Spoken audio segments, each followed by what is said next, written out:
আজ সোমবার 8ই চৈত্র 2026 সালের 23শে মার্চ, কুম্ভ রাশি, কুম্ভ লগ্ন, অ্যাকোয়ারিয়াস সাইন জাতক জাতিকাদের আজকের দিনটি কিন্তু এক কথায় বেশ কাটতে চলেছে।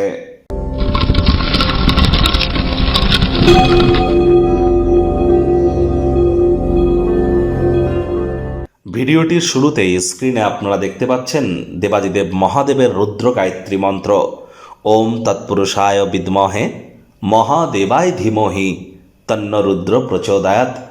এটি আজ সকাল দুপুর সন্ধ্যা 3 বেলা মিলিয়ে পারলে 108 বার জপ করুন, না পারলে অন্ততপক্ষে 21 বার তো জপ করুন। এটি আপনাদেরকে মানসিক দৃঢ়তা বৃদ্ধি করতে সাহায্য করবে এবং ওভারঅল আপনার ব্যক্তিগত স্তরে নিজেদেরকে উন্নত করতে সহযোগিতা করবে। দেখুন, যতই আপনি মুন স্টোন পড়েন না কেন, মনকে শান্ত রাখার জন্য, ডিপ্রেশন থেকে বার হওয়ার জন্য অনেক টোটকা উপায় করতে পারেন।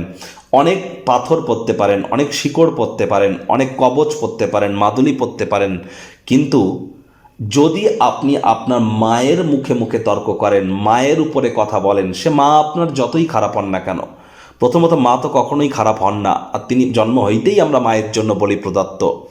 আর মায়ের মুখের ওপরে যদি আপনি কথা বলেন, মাকে যদি অসম্মান করেন, মায়ের সেবা যদি না করেন, আমি গ্যারেন্টি দিয়ে বলছি যে ডিপ্রেশন আপনাদের আসবেই, স্যাডনেস আপনাদের আসবেই, গ্রিফ আপনাদের আসবেই, দুঃখ কষ্ট আপনাকে মানসিকভাবে পেতেই হবে। কারণ মাতা মানেই তো চন্দ্র, আর চন্দ্র মানেই আমাদের মন।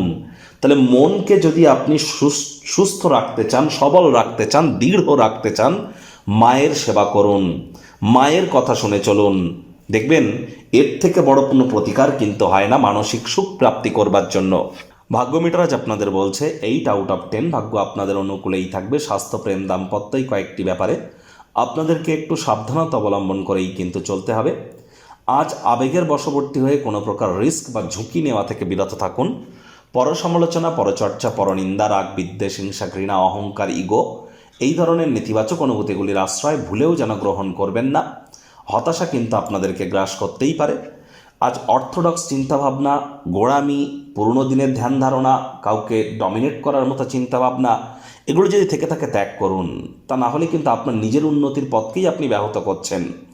আজ রিয়েল এস্টেটে বা জমি বাড়ি কেনা বেচার বিজনেস যারা করেন তাদেরকে বলবো কোনো প্রকার বিনিয়োগ করা থেকে বিরত থাকুন। অন্যথায় বাকিদের ক্ষেত্রে কিন্তু আয় ইনকাম বাড়তে চলেছে। নতুন উদ্যোগ পরিকল্পনার পাশাপাশি নতুন নির্মাণ কার্যের শুরুয়াতও করা যেতেই পারে। উপার্জন ক্ষমতা বৃদ্ধি করবার জন্য সেই উইল পাওয়ার এবং প্র্যাকটিক্যাল নলেজ উভয়কেই কিন্তু আজ আপনারা কাজে লাগিয়ে লাভান্বিত হবেন। চাকরিজীবীদের অফিসের পরিবেশ এক প্রকার বেশ, বস কলিগদের সাথে ভাব ভালোবাসা বাড়বে, কর্মে গতি অনুভব করবেন। নিজের মেধা, দক্ষতা, ট্যালেন্টের দৌলতে প্রশংসার পাত্রপাত্রীও কিন্তু আপনারা হতেই পারেন। আজ রাজনীতিবিদ যারা আছেন জনসংযোগ বৃদ্ধি করেই দেখুন না, সমাজে আপনাদের প্রভাব, প্রতিপত্তি, দাবদাবা, খ্যাতি এগুলি কিন্তু বাড়বে। আজ সতর্ক থাকুন, কোনো এক বন্ধুকে কিন্তু আজ আপনারা হারাতে পারেন। শিক্ষার্থী বিদ্যার্থীদের পড়াশোনায় মনোযোগ আরও বৃদ্ধি করতে হবে। উচ্চশিক্ষার জন্য যারা বিদেশ যাত্রার কথা ভাবছিলেন, ভাগ্যদেবী আজ আপনাদের পক্ষে নেই।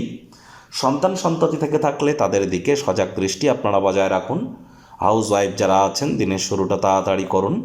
প্রেমিক প্রেমিকা, স্বামী স্ত্রী, না ভাব ভালোবাসা, রোম্যান্স, না তর্ক বিতর্ক, অশান্তি, কোনোটাতেই বাড়াবাড়ি যেন করবেন না। অন্যান্য দিনের ন্যায় আজকের দিনটিকে সাধারণ হিসাবে ট্রিট করবার আপ্রাণ প্রচেষ্টা আপনাদেরকে করতে হবে। শত্রুপক্ষ, বিরোধী পক্ষ একটু হলেও শক্তিশালী থাকছে। পরিবার পরিজনদের সাথে ভাব ভালোবাসা বাড়বে। গৃহের পরিবেশ শান্তিপূর্ণই কিন্তু পরিগণিত হবে। কোনো পার্টির আয়োজন করতেই পারেন। সবথেকে ভালো বন্ধু বান্ধবদেরকে আমন্ত্রণ জানান, তারা আপনাদেরকে উৎসাহিত করবে।